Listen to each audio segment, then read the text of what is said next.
नमस्कार। आज हम एक बहुत ही अहम, बहुत ही खास पर्व पर बात करने वाले हैं। जैन धर्म का महापर्व पर्युषण। जी, पर्युषण महापर्व। और खास तौर पर इसकी जो आत्माएं है ना, क्षमापणा। बिल्कुल, क्षमापणा। हमारे पास इस पर एक काफी गहरा लेख है और हमने सोचा कि इस पर बात करें, लेकिन सिर्फ माफी शब्द तक ना रुकें। हाँ, क्योंकि माफी शब्द तो बहुत आम हो गया है। क्षमापणा उससे कहीं ज्यादा गहरी बात है। सही। तो आज कोशिश करेंगे कि इसके जो आध्यात्मिक मायने हैं, मतलब आत्मशुद्धि, खुद को जगाना, उसको थोड़ा टटोलें, उसको समझें। जी जरूर। क्योंकि जैसे आपने कहा, पर्युषण सिर्फ उपवास या पूजा वो तो है ही, लेकिन वो उसका एक हिस्सा है। हाँ, वो बाहरी क्रियाएं हैं। ये असल में तो अंदर झांकने का, खुद को साफ करने का एक रास्ता है। और इसमें एक क्षमापणा जो है वो चाबी है ना? बिल्कुल सही कहा आपने। ये कोई रस्म अदायगी या फॉर्मेलिटी नहीं है। हाँ, कि बस कह दिया मिच्छा में दुक्कड़म और हो गया। नहीं, ये तो दिल से आना चाहिए। सच्चा पछतावा कि हाँ, मुझसे गलती हुई। और सिर्फ पछतावा नहीं, एक पक्का इरादा भी कि भविष्य में ये गलती या ऐसी गलती दोबारा नहीं करूंगा या करूंगी। अच्छा, और इसमें एक और बात आपने कही थी, सभी जीवों के लिए दोस्ती का भाव, मैत्री भाव। हाँ, मैत्री, ये बहुत महत्वपूर्ण है। क्षमापणा का असली सार शायद इसी में है, सबके प्रति मित्रता। तो चलिए इसी को थोड़ा और खोलते हैं, इसके जो अलग अलग पहलू हैं उनको समझते हैं। जरूर। देखिए, क्षमापणा को अगर हम ठीक से समझना चाहें तो इसके 3 अहम हिस्से या स्तर कह सकती हूं मैं। 3 स्तर? अच्छा। हाँ, पहला है पश्चाताप। पश्चाताप। हाँ, यानी रिग्रेट। हाँ। लेकिन गहरा रिग्रेट, मतलब भूतकाल में बीते हुए समय में हमने जाने में या अनजाने में जो भी भूले किए हैं, किसी भी जीव को दुख पहुंचाया है, किसी भी तरह की हिंसा की है, उसका दिल से अफसोस करना। जाने अनजाने में, ये महत्वपूर्ण है। बहुत महत्वपूर्ण, क्योंकि बहुत कुछ हम अनजाने में कर जाते हैं, तो उसका भी एहसास होना और उसका अफसोस करना, ये पहला कदम है। ठीक है, तो पहला हुआ पश्चाताप, फिर दूसरा है प्रायश्चित। प्रायश्चित, ये शब्द सुना तो है, पर इसका ठीक मतलब क्या है यहाँ?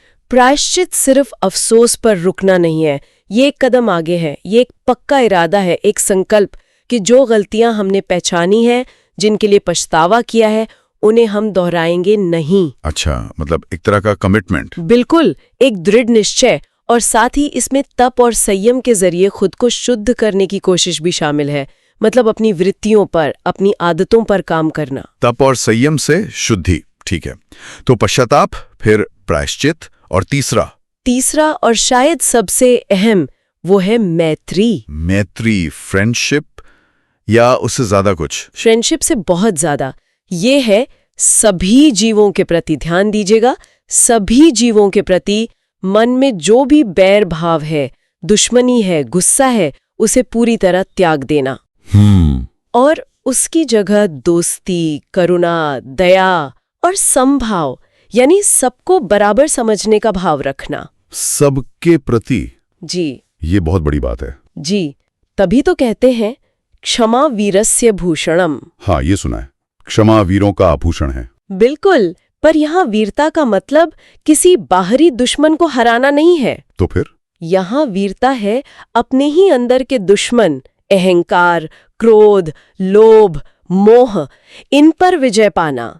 जो इन पर काबू पा लेता है वही सच्चा वीर है, और क्षमा उसका गहना है। वाह, ये तो बहुत गहरी व्याख्या है।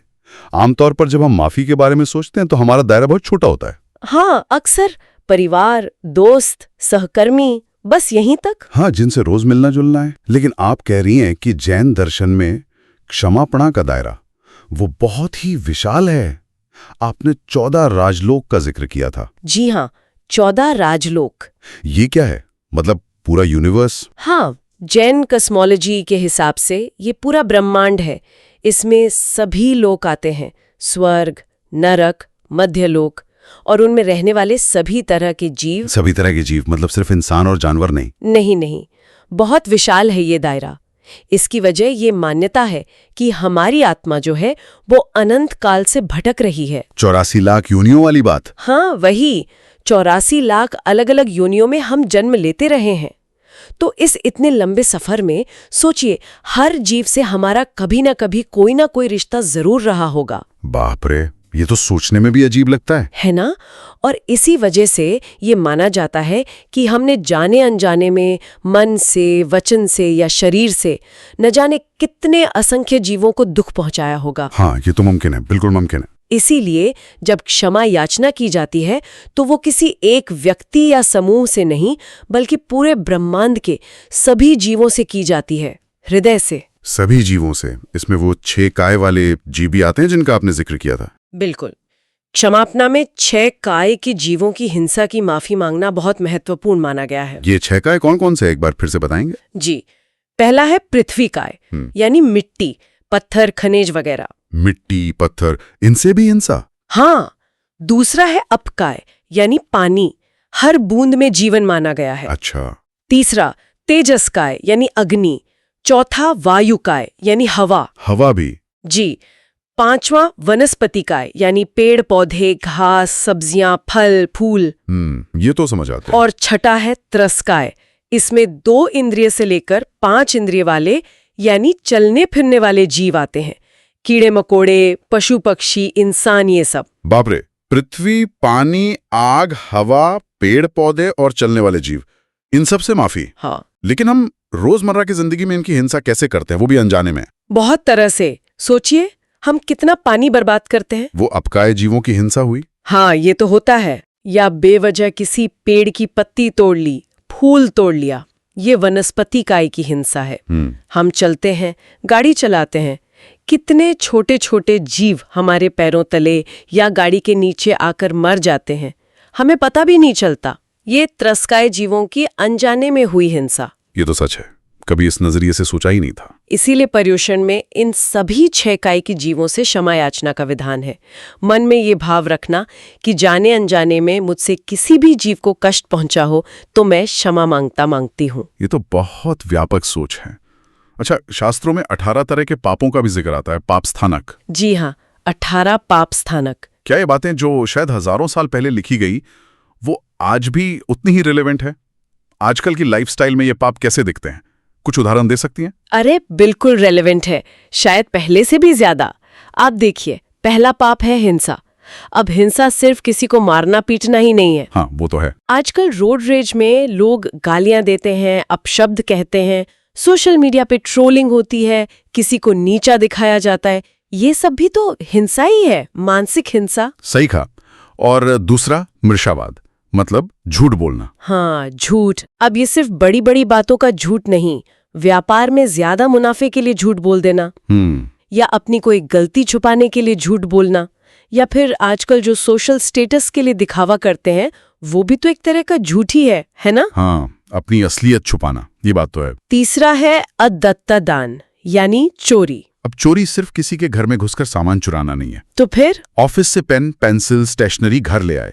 छोटी सी बात लगती है, पर है तो अदत्ता दानी। हाँ। या आजकल इंटेलेक्चुअल प्रॉपर्टी की बात होती है, किसी और के आइडिया को, उसके कंटेंट को चुराकर अपना बता देना, ये भी तो चोरी है। ये तो बहुत होता है आजकल। और परिग्रह, संग्रहखोरी। ओह, ये तो आज की बड़ी समस्या है। परिग्रह मतलब जरूरत से ज्यादा चीजें जमा करना। जैसे जरूरत है 2 जोड़ी जूतों की, पर हमारे पास 20 जोड़ी हैं। 10 शर्ट काफी हैं, पर अलमारी भरी पड़ी है। हाँ।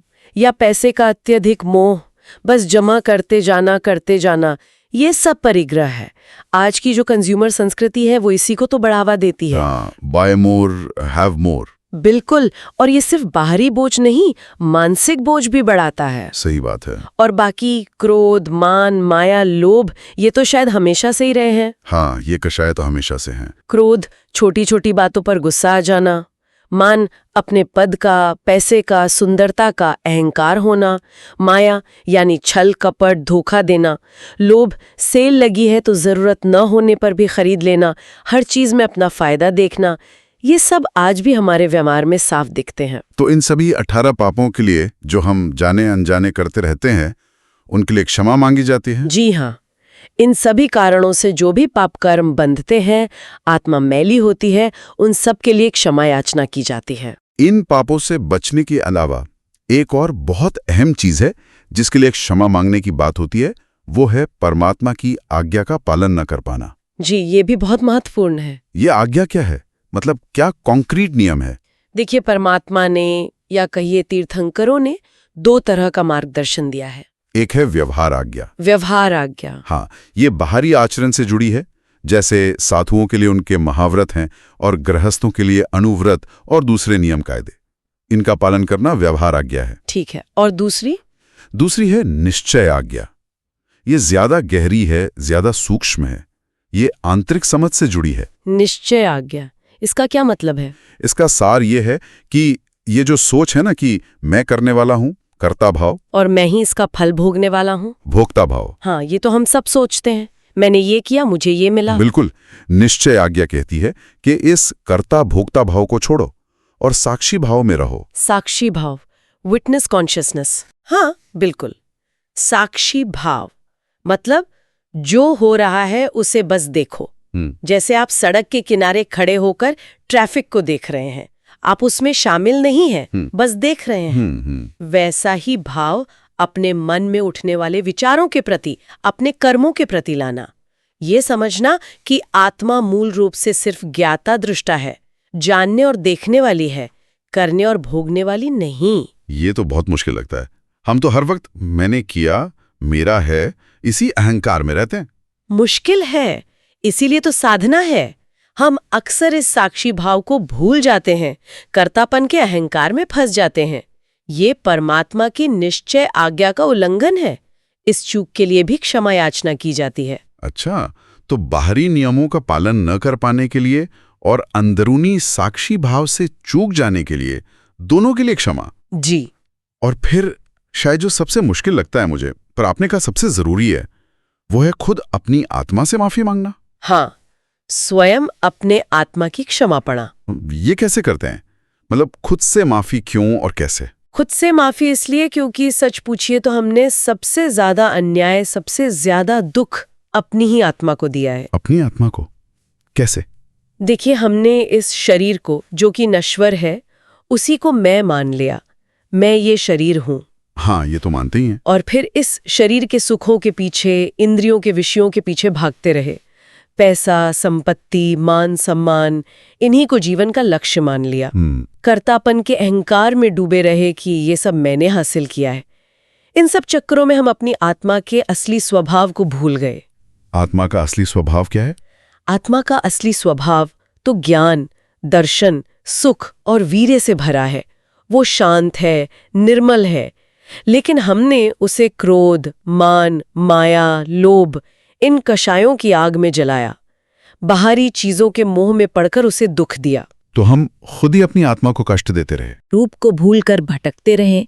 इसीलिए इस अज्ञानता के लिए, अपनी आत्मा को दिए गए कष्टों के लिए उससे क्षमा मांगना सबसे जरूरी है। ये आत्मनिरीक्षण का सबसे गहरा स्तर है। ये तो वाकई बहुत सोचने वाली बात है कि हम दूसरों से तो माफी मांग लेते हैं, पर खुद अपनी आत्मा से? हाँ, और ये सबसे कठिन भी है, क्योंकि इसमें अपने अहंकार को पूरी तरह गलाना पड़ता है। तो अगर हम सार निकालें तो क्षमा मापना सिर्फ बीते कल की गलतियों के लिए सॉरी बोलना नहीं है। नहीं, बिल्कुल नहीं। वो तो एक छोटा सा हिस्सा है। ये असल में आने वाले कल के लिए एक वादा है, एक संकल्प है। एकदम सही कहा। ये भविष्य के लिए एक दृढ़ संकल्प है। क्या संकल्प है? पहला, कि अब आगे किसी भी जीव को मन, वचन, काया से दुख नहीं देंगे। दूसरा, परमात्मा की जो आज्ञा है, व्यवहार और निश्चय, दोनों उसका पालन करने की पूरी कोशिश करेंगे। ठीक है। तीसरा, ये जो संसार का भाव है, चीजों में उलझने का भाव है, इससे मुक्त होकर अपने आत्म स्वभाव में स्थिर होने का प्रयास करेंगे। आत्म स्वभाव में स्थिर होना। हाँ। और चौथा, वो जो कर्ता भोक्ता भाव है, उसे छोड़कर साक्षी भाव में रहने का अभ्यास करेंगे, ताकि नए कर्म न बंधे और पुराने कर्मों की निर्जरा हो, वो झड़े और हम मोक्ष मार्ग पर आगे बढ़ सके। तो ये तो पूरी जीवन बदलने वाली प्रक्रिया है, सिर्फ पर्युषण के दिनों की बात नहीं है। बिल्कुल, पर्युषण तो एक निमित्त है, एक रिमाइंडर है, एक अवसर है इस प्रक्रिया को गहराई से करने का, पर यह साधना तो जीवन भर चलनी चाहिए। ये वाकई खुद को गहराई से जानने, खोजने और पवित्र करने का एक रास्ता है। और अंत में जो सवाल मन में आता है वो यही है कि क्या हम सचमुच अपने अहंकार को पिघलाकर, सिर्फ औपचारिक रूप से नहीं बल्कि सच्चे दिल से, सारे जीवों से, 6 काई के जीवों से और सबसे बढ़कर खुद अपनी आत्मा से क्षमा मांग सकते हैं? यही असली सवाल है। अगर इसका जवाब हाँ है और हम ऐसा कर पाते हैं, तभी वो सच्ची क्षमा याचना होगी। बिल्कुल वही सच्ची क्षमापणा है। मिच्छामि दुक्कडम। मिच्छामि दुक्कडम।